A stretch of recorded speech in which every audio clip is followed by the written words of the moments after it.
Pasteur, pour ces éléments de réponse. Ce que je retiens, c'est que l'amour, c'est une responsabilité, c'est le don de soi. Exactement. La Bible dit, Dieu a tant aimé le monde qu'il a donné son Fils. Donc, il y a la dimension du donner, la dimension de la responsabilité dans l'amour. Et, chers auditeurs, nous traitons le thème « Aimer malgré tout ». Et si vous avez des questions, n'hésitez pas à les poser dans le chat pendant que nous évoluons dans l'émission et le pasteur répondrait à vos questions. Pasteur, je continue. Ça veut dire, bien qu'on est engagé dans une relation, on veut déverser son amour, mais il y a comme des situations qui naissent, qui rendent l'amour difficile. Qu'est-ce que quels sont les facteurs qui peuvent rendre l'amour difficile et éventuellement créer des souffrances? Ok, merci pour cette question. La première des choses que nous devons savoir dans les relations d'amour, et plus particulièrement dans les couples, c'est important de savoir que si vous n'êtes pas heureux seul, vous ne serez jamais heureux en couple ou heureux avec les autres. L'amour, c'est quelque chose qui est d'abord intérieur. Donc, très important de comprendre que si tu n'es pas heureux d'abord tout seul, si tu n'as pas l'amour en toi tout seul, si tu n'as pas pu cultiver, bâtir l'amour en toi seul, tu ne peux pas apporter l'amour aux autres personnes. Donc, il en va ainsi de la joie, il en va ainsi de la paix, il en va ainsi. C'est pour ça que la Bible nous exhorte à être remplis du fruit de l'esprit. Et c'est aussi pour cette raison que Jésus dit que ce n'est pas ce qui entre dans l'homme qui le souille, mais c'est ce qui sort de l'homme qui peut le souiller. Donc, lorsque quelqu'un est plein d'amour et que quelqu'un est plein de bonté, quelqu'un est plein de paix, quelqu'un est plein de joie, quelqu'un est plein de patience, ces choses-là sont en lui et c'est ce qui va sortir de lui, c'est ce qui va manifester. Et ça va faire qu'autour de lui, il va être comme quelqu'un qui arrose. Et donc, à force d'arroser autour de lui, il va être béni. Surtout s'il sait aussi choisir ses relations. Tout le monde viendra à lui. Mais s'il sait choisir ses relations parce qu'il est rempli d'amour et qu'il est rempli du fruit de l'esprit et qu'il est rempli de paix et qu'il est rempli de joie, il va être capable de le donner. Maintenant, c'est très important de comprendre que l'amour commence par soi-même. On n'entre pas dans une relation pour aller chercher l'amour. On entre dans une relation pour pouvoir apporter sa contribution dans l'amour parce qu'on a l'amour soi-même. Si vous êtes quelqu'un d'aigri, quelqu'un qui est triste, quelqu'un qui n'aime pas, quelqu'un qui est impatient, c'est inutile. Même si vous rencontrez, comment je veux dire, le miel tout fait de la vie, vous entrez dedans, vous allez pourrir le miel. Donc c'est important de travailler sur soi-même d'abord et de comprendre que je suis un être précieux, je suis une personne précieuse aux yeux de Dieu et de traiter ses propres blessures. Parce qu'on ne peut pas s'attendre à ce que l'autre vienne faire dans nos vies ce que Dieu seul peut faire. Nous avons des blessures dans nos vies que nous devons identifier, que nous devons traiter dans nos vies parce que ce sont nos problèmes. En fait, quand les gens se mettent ensemble dans des relations, les gens se mettent ensemble comme des voyageurs qui se sont rencontrés. C'est-à-dire que les gens viennent chacun avec ses bagages.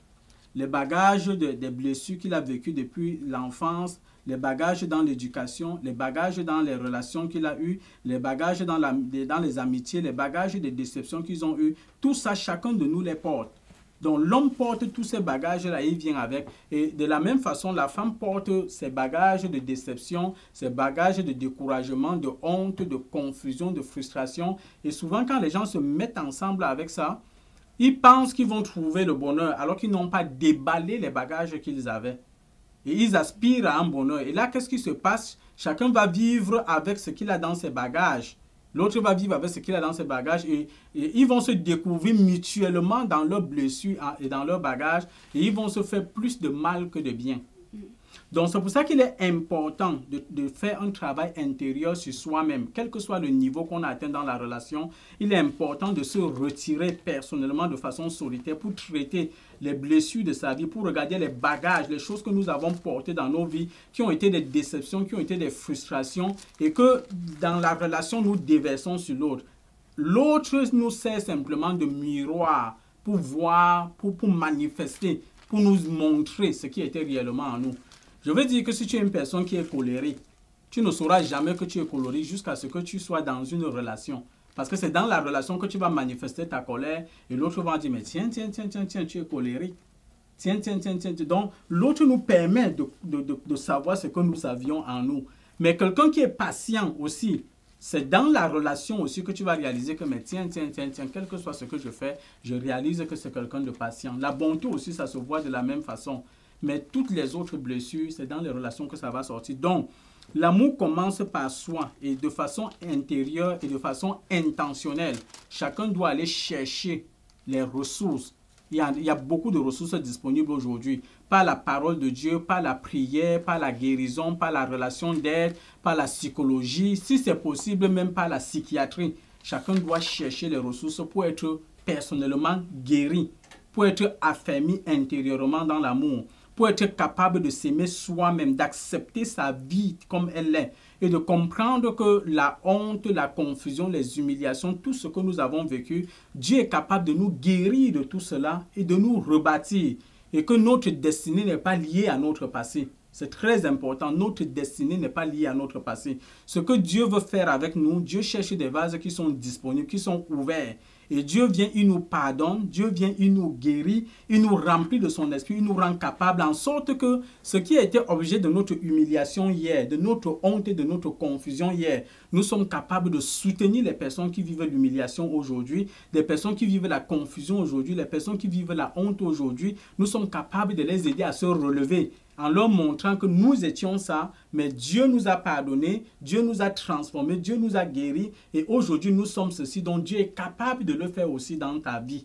Donc quand nous travaillons de cette manière-là, nous allons être des hommes accomplis. Et ça, c'est le désir de Dieu pour nous. Dieu nous pardonne pour que nous soyons des personnes accomplies. Non pas pour que nous vivons dans notre passé et que nous demeurons dans notre passé, mais pour que nous soyons debout, surmontant le passé. Et que nous soyons capables d'aller prendre ceux qui étaient dans les mêmes profondeurs que nous et de les élever au rang de la grandeur à laquelle Christ nous appelle. Et quand nous avons compris cette mission-là dans le foyer, c'est de la même façon que nous allons nous percevoir dans le foyer. Nous allons nous percevoir comme des personnes en mission, non pas comme des héros parce que nous voulons accomplir des choses dans la vie des autres. Non, nous allons comprendre la grâce à laquelle nous sommes appelés, de pouvoir prier pour notre partenaire, de pouvoir soutenir notre partenaire, de pouvoir bénir notre partenaire, de pouvoir être patient envers notre partenaire, de pouvoir manifester la foi envers lui. Donc l'amour, c'est quelque chose qui se construit. Et donc, quand je parle de l'amour qui commence par soi de façon intérieure, de façon intentionnelle, c'est à nous de bâtir les valeurs de notre amour. Et quand nous parlons du valeur de l'amour ici, il y a des choses comme le respect qui entre dans les valeurs de l'amour. Il y a des choses comme l'intégrité qui entre. Il y a des choses comme la transparence qui entre. Il y a des choses comme la vérité qui rentre dans l'amour. Il y a des choses comme la sincérité qui rentre dans les valeurs d'amour. Et quand nous avons bâti ces valeurs-là, il y a la générosité qui est très importante, qui rentre dans la dimension de l'amour. La compassion qui rentre dans les valeurs que nous devons partager. Donc, quand nous nous approprions ces valeurs-là, ça nous aide à comprendre que avec Dieu, nous sommes des vases entre ses mains. Et nous sommes des vases, des serviteurs entre ses mains pour accomplir dans la société, envers les personnes qui mettent autour de nous, les bonnes œuvres qu'il a préparées d'avance pour que nous accomplissions. Et quand nous connaissons ça, nous n'allons plus faire des choses parce que nous attendons quelque chose en retour. Parce que c'est de là que commencent les déceptions. C'est là aussi que commencent les déceptions parce que nous avons des objectifs dans l'amour. Nous avons les attentes dans l'amour.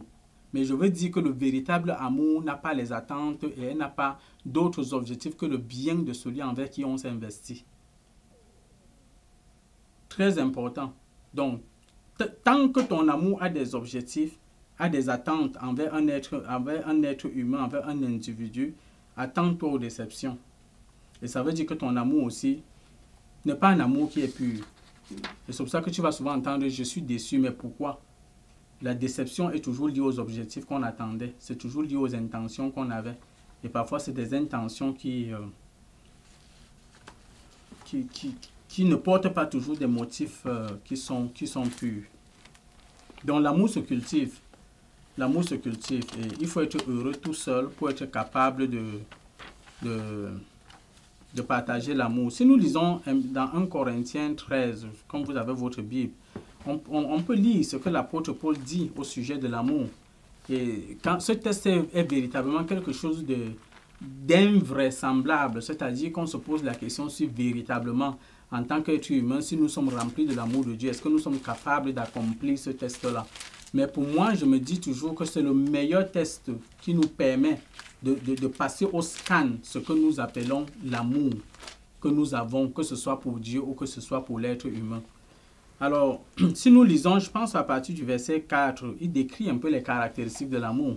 La charité patiente, elle est pleine de bonté. La charité n'est point envieuse. La charité ne se vante point. Elle ne s'enfle point d'orgueil. Elle ne fait rien de malhonnête. Elle ne cherche point son intérêt. Elle ne s'irrite point. Elle ne soupçonne point le mal. Elle ne se réjouit point de l'injustice, mais elle se réjouit de la vérité. Elle excuse tout, elle croit tout, elle espère tout, elle supporte tout. La charité ne périt jamais. Les prophéties prendront fin, les langues cesseront, la connaissance disparaîtra. Voilà, ça c'est ce que l'apôtre Paul dit de l'amour. Et ça c'est un test on peut rester pendant des mois juste sur ce test-là à décortiquer chaque élément. Mais le test que je donne souvent dans ce test, c'est de remplacer l'amour par notre propre nom ou par notre propre prénom. Si nous remplaçons l'amour par notre nom ou par notre prénom, est-ce que nous sommes capables de lire ce test en disant par exemple, Timothée est patient. Le pasteur Timothée est patient. Il est plein de bonté. Est-ce que ma femme pourrait lire ce test en remplaçant l'amour par mon nom? Mon mari est patient. Il est plein de bonté. Il n'est pas envieux. Il ne se vante pas. Il ne s'enfle pas d'orgueil. Il ne fait rien de malhonnête. Il ne cherche pas son intérêt. Il ne s'irrite pas. Il ne soupçonne pas le mal. Il ne se réjouit pas de l'injustice, mais il se réjouit de la vérité. Il pardonne tout. Il croit tout. Il espère tout. Il supporte tout. Mon mari ne mourra jamais parce que si nous avons l'amour dans cette dimension décrite par la parole de Dieu, nous ne connaîtrons point la mort. Parce que souvenez-vous, nous l'avons dit, l'amour nous donne de ressembler à Dieu. Et Dieu nous invite à l'amour avec lui. Jésus priait, disait, la vie éternelle, c'est qu'ils te connaissent, toi le seul vrai Dieu. Et si nous connaissons Dieu qui est le seul vrai Dieu, et que nous vivons dans l'amour de Dieu, et nous manifestons l'amour de Dieu, nous ne connaîtrons point la mort. Mais les caractéristiques de l'amour dont il est question ici, est-ce que nous sommes capables de vivre cette manifestation? Alors moi, c'est un grand test qui me permet de prier et de faire une introspection de ma vie. Lorsque je parle de bâtir de bâtir l'amour en soi de façon intentionnelle. C'est l'un des merveilleux textes. C'est que quand je lis ce texte, je me pose la question et je me demande, est-ce que c'est vrai que ma femme peut dire que je ne suis pas enflé d'orgueil? Peut-être qu'il faudrait que je commence à prier le Seigneur afin qu'il m'aide, qu'il n'y ait pas l'orgueil dans ma vie. Est-ce que c'est vrai que je ne m'irrite pas lorsque mes enfants dans la maison font du bruit alors que je suis fatigué? Est-ce que je ne m'irrite vraiment pas? Il serait peut-être intéressant que je commence à prier que Dieu m'aide afin que je ne sois pas quelqu'un qui irrite et qui est irritable. Lorsque je lis ce texte, je dois me poser la question, est-ce que je pardonne tout véritablement ou je passe juste sur des choses? Donc c'est un texte qui est très très interpellateur, mais c'est par lui que nous comprenons ce qu'est le véritable amour. Et ici, là, vous ne verrez nulle part que l'amour attend quelque chose en retour, qu'on vienne lui dire merci, qu'on vienne lui donner, qu'on vienne lui exprimer une reconnaissance quelconque. Ici, on voit que c'est une véritable mort à soi-même. C'est-à-dire que quelqu'un qui dit qu'il est amour, c'est quelqu'un qui n'attend rien. C'est quelqu'un qui sait qu'il a à donner, il sait qu'il a à faire et il n'attend rien en retour. Et c'est ce que Dieu fait. Il est amour. La Bible dit qu'il donne son soleil aux bons et aux méchants. Il donne la pluie aux bons et aux méchants. Il aime ses enfants, mais il aime l'humanité tout entière. Il a donné son Fils pour tous. Et Dieu n'est pas derrière quelqu'un avec un marteau que si tu ne marches pas comme ça, je vais te frapper. Pam, pam, pam, pam, pam, pam. Dieu ne fait pas ça. Dieu reste amour. Et beaucoup de gens se posent toujours la question, mais vous dites que Dieu est amour, mais il y a la souffrance sur la terre. L'amour, il y a toujours. Il n'y a pas d'amour sans souffrance. Il n'y a pas d'amour sans souffrance.